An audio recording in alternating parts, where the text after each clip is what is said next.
Good afternoon. My name is Scott Redler, Chief Strategic Officer at T3Live.com. Welcome to Thursday's recap. It's been a long week, lots of action, and it just continues. Came in today, futures are a little bit lower. Weren't sure if we'd have a reversal day, the day after the Fed day, so you had to figure out, can the banks hold up the top third of yesterday's move? Could the Russell hold up the top third? Could high beta tech be strong? Can Apple get continuation? Can Google and Amazon break above pivots, et cetera, et cetera? So a lot of the same actually took place. A lot of the strong haves continue to have continuity, while some of the have-nots that flash a little bit of some kind of trade, it just doesn't work out. You look here real quickly at the spiders, or what do we have up here, the SPX, and still a very methodical move. Nothing has changed. Here is your low from August. This was your double bottom, creating your W. This was when we broke above the pivot. Here's when you broke above the lower resistance. First time here it failed, and that's what gave you a move to retest this, okay, making it stronger.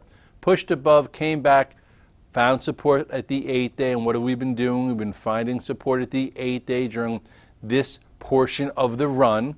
And today we held above the pivot I listed this morning in the morning call. Said if momentum wants to stay, we probably hold above 2,079. Today's low was what is that, 282, so a little bit above it, and a nice little inside day as this ascending channel continues to penetrate into bigger resistance. So at this point, very methodical, very technical. You're making a lot more money from the long side versus trying to just pick tops like I see all over Twitter. Okay, if you look at tech, look at the Qs. Qs probably digested today also. Yes, still above this 112. Like we said, you can't get too bearish unless all of a sudden it starts to break into this gap. And I know this gap a lot of times gets filled, but if it doesn't, that shows you how much power there is in tech and high beta tech. So with that being said, let's get right to it. Amazon, we targeted on the VTF to break above 620.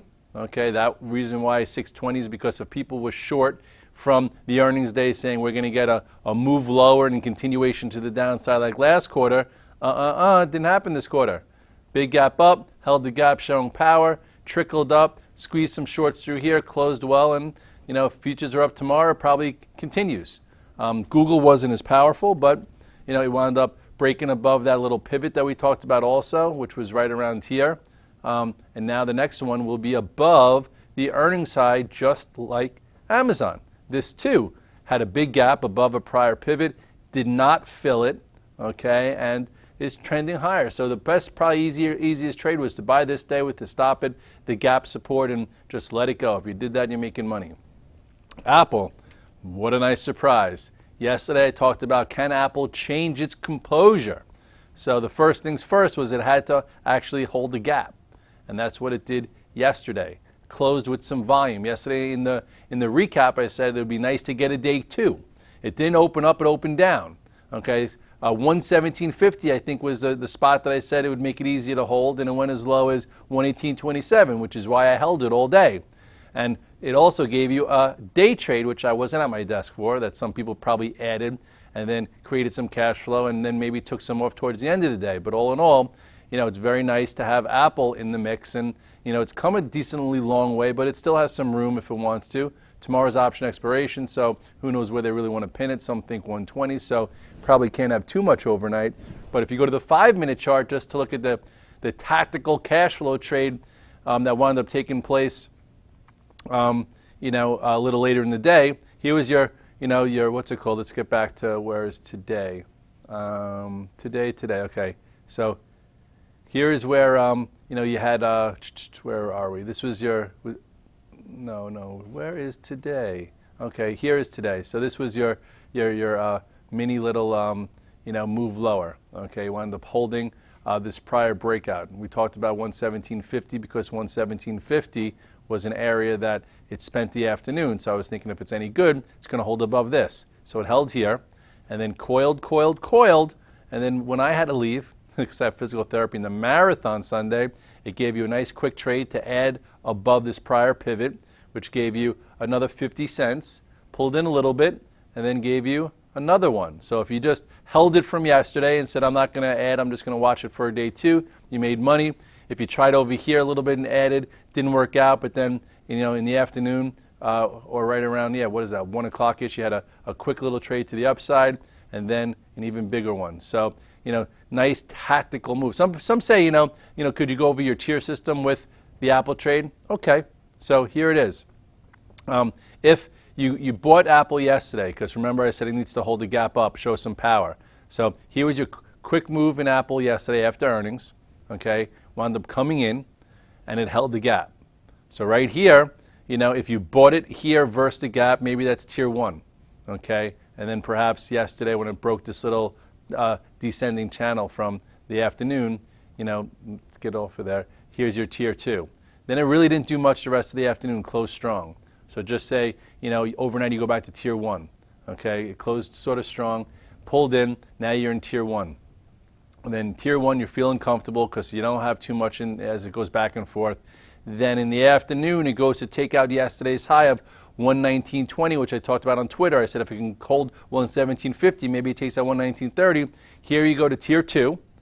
And then all of a sudden you get a 50-cent move. You get back to tier 1, okay, holds, gets over here, you get back to tier 2, comes back up, you get back to tier 1, then all of a sudden you had 1-day trade, 2-day trades, but then you're still in from 117 all the way up to 120.50. So you made 4 points in a 2-day trade, and then you also created cash flow around it in some of these little spots. So that's how you use a tier system, as well as trying to hold from a prior day for a bigger move than just an inactive day trade.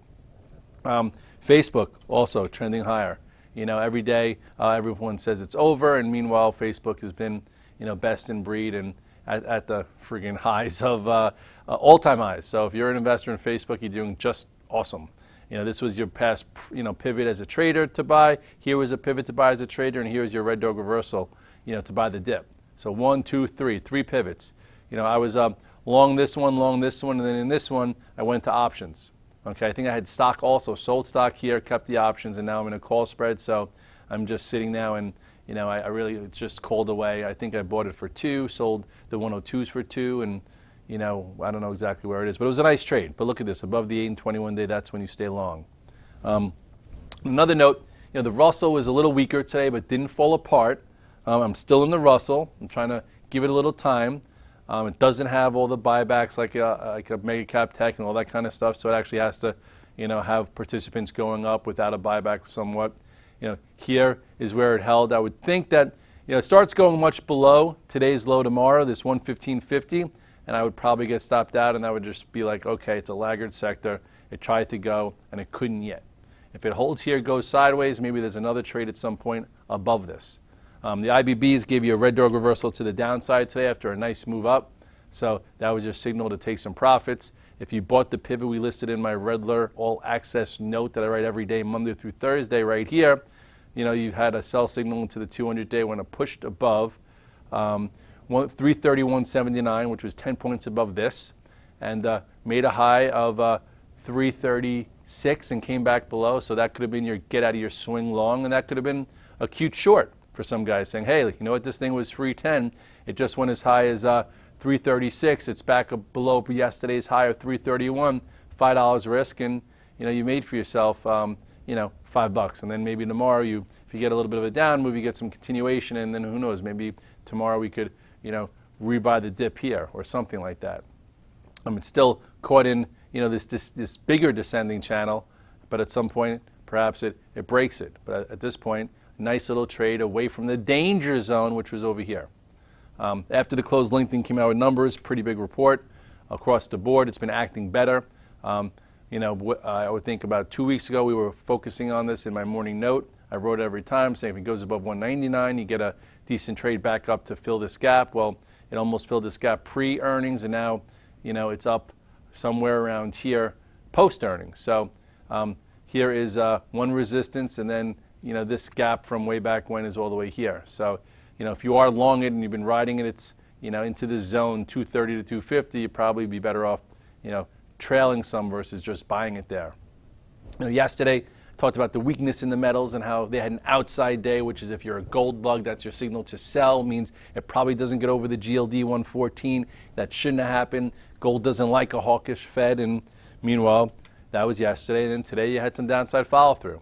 So that's what you could do when you see an outside day like you saw here, when it trades through and pretty much squeezes out guys in here and then reverses down, traps everyone, and then closes on the lows below a prior range. You get out of dodge, and you could have saved yourself this move lower. Or you get short, and you could have made about $1 in the GLDs.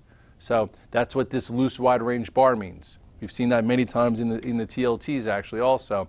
Loose wide bar, downward. Loose wide bar, downward. And now, the TLTs are actually, looking as if rates are going higher. Talked about, what would happen right here. Well, it failed, and now it's below all moving averages, and, I guess see what happens, into this spot. Broke this. This is telling you that rates could go up in December, especially if this market continues to grind higher. Some of the banks didn't really do as well as I would have thought. They didn't fall apart. You look at the size of the move in Goldman Sachs, not the end of the world. Traded above this spot. It held the spot that I told you this morning, this 190-ish. I got out of it. Still in JP Morgan, though. JP Morgan went green, gave you a push. They might want to close for option expiration tomorrow at 65, so we'll see if it hangs in for another day. Tomorrow I might add to it so it creates a bull flag to continue to the upside. Oil, what'd you do today? Oil hung in there, didn't give much back. Talked about the potential if oil doesn't leak, maybe there's a better trade there. And at this point, it's not a headwind. When oil's a headwind, it's troublesome. This is when it broke this descending little channel here, 1, 2, 3, little range here, broke above the range, gave a trade, did not clear this, got a little scared, came back in, then broke below the range and came back up. And now, I guess what you do here is you just make this a little bit wider now, because sometimes the ranges get loose and wide, and this one is now a little looser and a little wider. So that's what we'll do here. We'll make the range loose and wider if I know how to do it. Okay, delete. And there we go. Clickety click, clackety clack. Mets are 0-2. Let's hope that they're the 86 Mets, where they can come back from that. I remember that series. I was in high school, or junior high school actually. It was great. So now if you just go into one bigger channel, it's in the halfway mark. So see if you can hover here and pop back up into the upper end, or if it starts to head back lower, that it's not really doing so well. The XLE, we drew this in the morning. It's been in a crazy, crazy, crazy downtrend that broke right here. Now it's trying to show, I guess, some commitment. You could use this as your new point of reference, and here's resistance. And if oil doesn't fall apart or leak again, maybe this next move can give you a little bit more of a broader move one more time up to there. But again, laggard sectors, these things aren't working. These are just trades, and you're trying to get another trade. The trends that are working, again, Amazon, boom, to the upside, above every moving average. Facebook, above every moving average. Google, above every moving average. I don't have to even look at it. It's just, that's what it is. I think I did 3 zeros. I did it again. Oops, I did it again. Did I just sing Britney Spears? Here it is. Boom. So, listen, there are things to do, and some things aren't happening exactly when we want to. That's why you have to have a tier system to keep your brain in control. I know I went after Apple many times between the first half an hour, 45 minutes, and it wasn't going, so I had to be comfortable in my size. And when I had to leave, I'm like, let me just be comfortable, and I'll ride the move if it takes place. And I wasn't in my seat when you had that extra cash flow trade, but some guys did, and that's what happens. Sometimes it happens midday. I go to the gym midday. I refresh my brain because I'm usually here at 6:30, and if you follow me on Twitter, you know about 4:45. So that's what I need to do to create my balance. I can actually think straight the second half of the day and sit here for the recap and do my partner meeting at night and meet with traders and write up presentations and get ready for a thing like the Financial Festival, which is coming out next week. We're going to Miami on Thursday. It's going to be nuts. Not that you've ever seen that commercial. So hopefully you'll come hang out and learn something there. Tomorrow I trade from Short Hills. I will be on Twitter here and there. I have the marathon on Sunday. I'm coaching a group of 8 guys. I'm running with them, so I'm not running for myself for time. Last time I did the marathon, I busted my butt, qualified for Boston. It was awesome. This time will be just as special, but I just have to make sure that they finish at less than 4 hours, and they're all doing it for charity. And that's what it's all about. Living life, giving back, keeping balanced, having relationships, and making progress and having some fun, because life is too damn short. Have a good night.